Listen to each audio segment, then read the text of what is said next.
അസ്സലാമു അലൈക്കും വറഹ്മത്തുള്ളാഹി വബറകാതുഹു. നൗസൂൻ്റെ കോമാളിത്തരേ കഴിഞ്ഞിട്ടില്ല. നൗസു ഇങ്ങനെ കോമാളിത്തരം നടത്തിക്കൊണ്ടേയിരിക്കുക. നൗസു ഒന്ന് ഇടപെടട്ടെ, എന്നിട്ട് ബാക്കി നമുക്ക് ഇടപെടൽ വലിയൊരു വിഷയമുണ്ടല്ലോ. ഏതായാലും നൗസു ഒന്ന് ഇടപെടട്ടെപ്പോ. ഇതിന്റെ അർത്ഥം അല്ലാഹ് നിയന്ത്രിക്കുന്നില്ല എന്നാ? ഏതിന്റെ അർത്ഥം പജി പറയണത്? ഇപ്പൊ ഇവിടെ തന്നെ നേരത്തെ പറഞ്ഞ ഉദാഹരണം തന്നെ, ഇവിടെ ഓരോ വകുപ്പ് ഓരോരുത്തരെ ഏൽപ്പിച്ചിട്ടുണ്ട്. സ്റ്റേജിന്റെ ആളെ നിയന്ത്രിക്കണം, അതേപോലെ ചർച്ച നടക്കുമ്പോൾ തൊഴിയൂർ ഉസ്താദ് നിയന്ത്രിക്കും. ഓരോരുത്തരും നിയന്ത്രണം. ഈ നിയന്ത്രണമുണ്ട് എന്ന് പറഞ്ഞാൽ ശൈഖുനയുടെ നിയന്ത്രണം ഇല്ല എന്നാണോ? ഓഹോ, പിടികിട്ടിയില്ല നിങ്ങൾക്ക്. ഇവിടെ ഓരോരുത്തരും നിയന്ത്രിക്കുമ്പോൾ ആ നിയന്ത്രണത്തിൻ്റെ അർത്ഥം കോമാടൻ്റെ നിയന്ത്രണം ഇല്ല എന്നാണോ? അഥവാ ഓരോരുത്തർക്ക് ഓരോ വകുപ്പുകൾ നിയന്ത്രിക്കാൻ കൊടുത്തിട്ടുണ്ട്.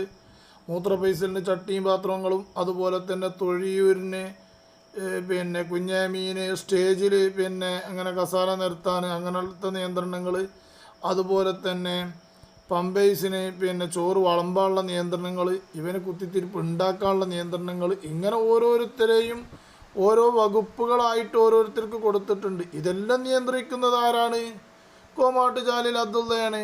അബ്ദുള്ളാനെ നിയന്ത്രിക്കുന്നത് ആരാണ്?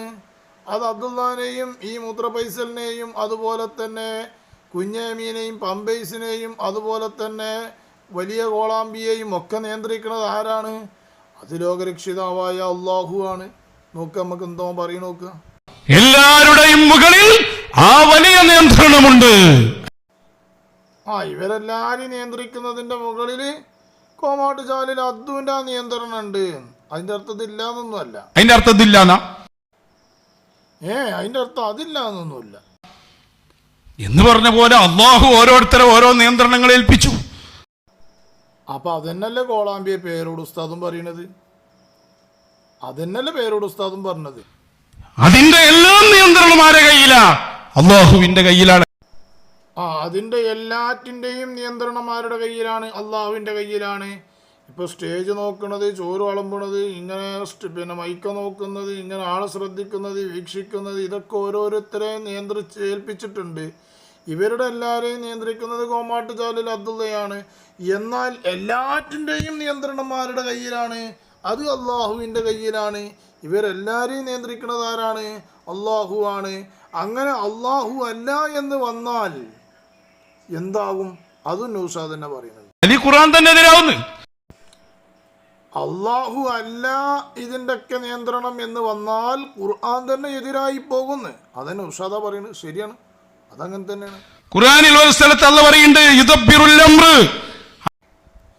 യുദബ്ബിറുൽ അംർ എന്ന് അള്ളാഹു ഖുർആനിൽ ഒരിടത്ത് പറയുന്നുണ്ട്. അതിന്റെ അർത്ഥം എന്താണ്? അവനാണ് കാര്യങ്ങൾ നിയന്ത്രിക്കുന്നത് എന്ന്. ഇനി ബാക്കിയോ? അവനാണ് കാര്യങ്ങളെ നിയന്ത്രിക്കുന്നവൻ. ഓക്കെ, അവനാണ് കാര്യങ്ങൾ നിയന്ത്രിക്കുന്നവൻ.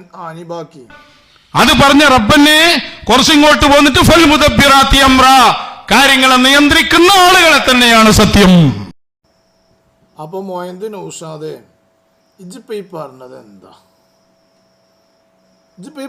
ഇതൊക്കെ യൂട്യൂബിൽ നിന്ന് പിൻവലിച്ചിക്കണെന്നാ തോന്നുന്നത്. പോലെ ഇത് കാണുന്നില്ല. ഇതൊക്കെ നമ്മളെ കയ്യിലുണ്ട്. ഇതിപ്പോ എന്താ ഓനി പറഞ്ഞത്? മൊത്തത്തിൽ പറഞ്ഞത് എന്താണ്? ഒരു പരിപാടി നടക്കുമ്പോൾ അവിടെ പല ആളുകളെയും പല കാര്യങ്ങൾ ഏൽപ്പിക്കും. മൈക്ക് സെറ്റ് ഒരു ടീമിനെ ഏൽപ്പിക്കും, ബാൻഡ് സെറ്റ് ഒരു ടീമിനെ ഏൽപ്പിക്കും, അതുപോലെ തന്നെ ലൈറ്റ് ആൺ മറ്റു കാര്യങ്ങൾ ഒരാളെ ഏൽപ്പിക്കും, ചോറ് വിളമ്പാൻ വേറെ ആളെ ഏൽപ്പിക്കും, വെക്കാനൊരു ടീമിനെ ഏൽപ്പിക്കും. ഇങ്ങനെ പല കാര്യങ്ങളിലും ഏൽപ്പിച്ചിട്ടുണ്ടാകും. പക്ഷെ ഇതിൻ്റെയൊക്കെ ഒരു ഹെഡ് ഉണ്ടാവും. ഇതിൻ്റെയൊക്കെ ഒരു ഹെഡ്, ഒരു വലിയ ഹെഡായിട്ട് ഒരാളുണ്ടാവും, ഒരു കൺവീനറായിട്ട് ഒരാളുണ്ടാവും. അയാളാണ് എന്ത് ചെയ്യണത്? ആ കാര്യങ്ങളൊക്കെ നിയന്ത്രിക്കുന്നത്. പക്ഷേ ഓരോ വകുപ്പായിട്ട് തിരിച്ചു കണ്ട് കൊടുത്തിട്ടുണ്ടെങ്കിലും ഈ വകുപ്പുകളെ മൊത്തത്തിൽ ചുമതല ഉള്ളത് ആ കൺവീനർക്കായിരിക്കും, അല്ലെങ്കിൽ ആ ചെയർമാനായിരിക്കും. ഇപ്പോൾ എൻ്റെ കൂട്ടത്തിൽ കോമാട്ട് ജാലിൽ അബ്ദുള്ളക്കാണ് മൊത്തത്തിൽ വരെ നിയന്ത്രിച്ചു കൊണ്ടിരിക്കുന്നത്.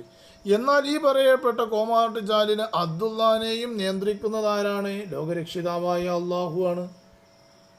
അതന്നല്ലേ പേരോട് ഉസ്താദ് പറഞ്ഞു കൊണ്ടെടുക്കുന്നത്. ഇതന്നല്ലേ എൻ്റെ ആശയം ആദ്യം ഉണ്ടായിരുന്നത്. ഈ ആശയത്തിൽ നിന്ന് പോയത് കൊണ്ടാണ് ഇവിടെ ആകെ പേച്ചത്. ഈ ആശയത്തിൽ നിന്ന് പോയി അവിടെയാണ് എൻ്റെ പിഴവ് സംഭവിച്ചത്. ഏതായാലും ഞാന് നമ്മളെ തങ്ങളുണ്ടല്ലോ, ഏത് തങ്ങള്? മറ്റേ വടിത്തങ്ങൾ പറഞ്ഞൊരു കാര്യം പറയുന്നുണ്ട്, അതും കൂടി ഒന്ന് കേട്ടു നോക്കാം. ഓരോ മശായിഖന്മാർക്ക് പ്രത്യേക അദബുണ്ടാവും. അതങ്ങനെ തന്നെ, ചില ആളുകൾക്ക് ഒരു പ്രത്യേക അദബുകളും കാര്യങ്ങളൊക്കെ ഉണ്ടാവും.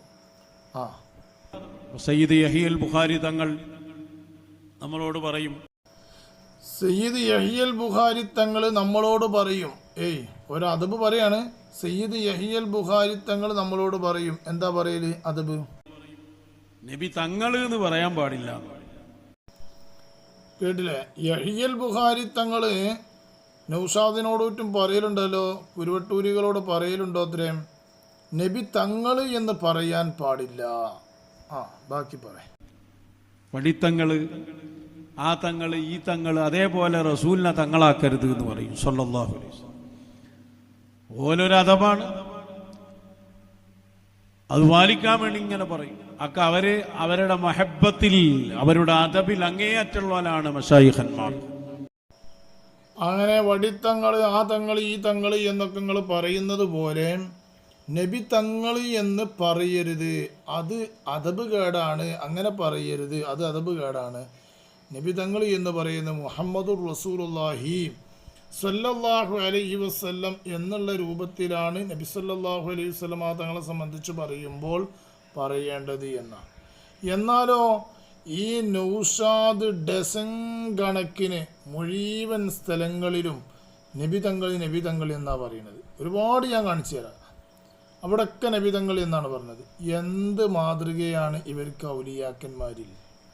ഇപ്പോൾ പിടിച്ചതാണല്ലോ യഹിയൽ ബുഖാരി തങ്ങളെ പുതിയതായിട്ട്. എന്നാൽ പുതിയതായിട്ട് പിടിച്ച ഔലിയാന്റെ എന്തെങ്കിലും ഒരു ഭാഗം ഇവരുടെ കയ്യിൽ വേണ്ടേ? ഒന്നുമില്ല. നീ കേട്ടോളി. ഹബീബായ തങ്ങളെ അങ്ങയുടെ സാധുവായ അടിമ. കേട്ടില്ലേ? നബി തങ്ങൾ. ഇനി അടുത്തത് റസൂലുള്ളാഹി തങ്ങളുടെ പ്രതിനിധിയായി വന്ന ശൈഖ് അബ്ദുൽ ഖാദിറുൽ ജീലാനി. കണ്ടില്ലേ? ഇവിടെയും തങ്ങൾ തന്നെ ഉപയോഗിച്ചത്. ഇനിയും കേട്ടോളി. ഹബീബായ തങ്ങൾ പറയാണ് സ്വഹീഹ് മുസ്ലിം. എല്ലായിടത്തും അങ്ങനെ തന്നെ. ഇനി കേട്ടോളി, കുറച്ച് കേട്ടോളി നിങ്ങൾ. ഹബീബായ തങ്ങളെ കുറിച്ച് പറഞ്ഞില്ലേ മജ്നൂനെന്ന്? ഇനി കുറച്ചും കൂടി ഉണ്ട് കേട്ടോ, അതും കൂടി കേൾക്കാം. ഹബീബായ തങ്ങളാണ് എന്ന് പറഞ്ഞു തന്നെ ശൈത്താൻ വരൂല. ഒക്കെ ഹബീബായ തങ്ങൾ, നബി തങ്ങൾ അല്ലേ? ഒക്കെ. അടുത്തത് ഹബീബായ തങ്ങളുടെ ഹഖീഖിയത്ത് എന്താ? കേട്ടില്ല നിങ്ങൾ? ഡസൻ കണക്കിന് ഇവൻ നബി തങ്ങൾ, ഹബീബായ തങ്ങൾ, ഒക്കെ നബി തങ്ങൾ എന്നാണ് ആരഭിസംബോധന ചെയ്യുന്നത്? മഹാനായ മുഹമ്മദുർ റസൂലുള്ളാഹി സ്വല്ലല്ലാഹു അലൈഹി വസല്ലം തങ്ങളെ സംബന്ധിച്ച് പറയുന്നത്. എന്നാൽ യഹിയൽ ബുഖാരി തങ്ങളാണെങ്കിലോ പറഞ്ഞത് വടിത്തങ്ങൾ, യഹിയൽ ബുഖാരി തങ്ങൾ എന്ന് പറയുന്നത് പോലെ നബി തങ്ങൾ എന്ന് ഹബീബായ നബി സല്ലല്ലാഹു അലൈഹി വസല്ലം തങ്ങളെ സംബന്ധിച്ച് പറയരുത് എന്ന് മുരീദന്മാർക്ക് പഠിപ്പിക്കുക. മുരീദന്മാർക്ക് പഠിപ്പിച്ചിട്ട് മുരീദ് അംഗീകരിക്കുന്നുണ്ടോ? മുരീദായ നൗഷാദായ കോളാമ്പി അംഗീകരിക്കുന്നുണ്ടോ? ഇല്ല. ഓൻ അങ്ങനെ വിളിച്ചു തരാം. എന്നാ ഇനി നൗഷാദല്ല, ഇനി വേറെല്ലോനോ പമ്പൈസോ ഇപ്പൊ പുതിയത് ഇന്നലെ പറഞ്ഞു കേട്ടോളി. ഞാൻ പറഞ്ഞിട്ടില്ല നിങ്ങള് ഖുൽ യാ അയ്യുഹന്നാസ് ഇന്നി റസൂലുള്ളാഹി ഇലൈക്കും ജമീഅ. ഖുൽ നബി തങ്ങൾ പറയണം, നിങ്ങൾ കേട്ടില്ല നിങ്ങൾ? എല്ലാ ഇടങ്ങളിലും ഈ രൂപത്തിലാണ് ഇവർ പറയുന്നത്.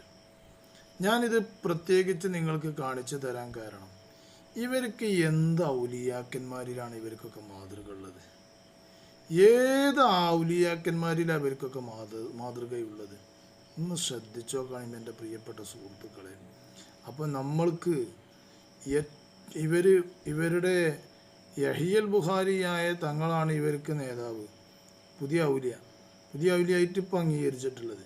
ആ പുതിയ ഔലിയയുടെ പുതിയ വാദപ്രകാരത്തിൽ പറഞ്ഞു നബി തങ്ങൾ എന്ന് പറയരുത് എന്ന് പറഞ്ഞിട്ട് നബി തങ്ങൾ മുസ്തഫായ തങ്ങൾ അല്ലെങ്കിൽ ഹബീബായ തങ്ങൾ എന്നല്ലാതെ ഈ നൗഷാദ് പറഞ്ഞിട്ടെന്നല്ല.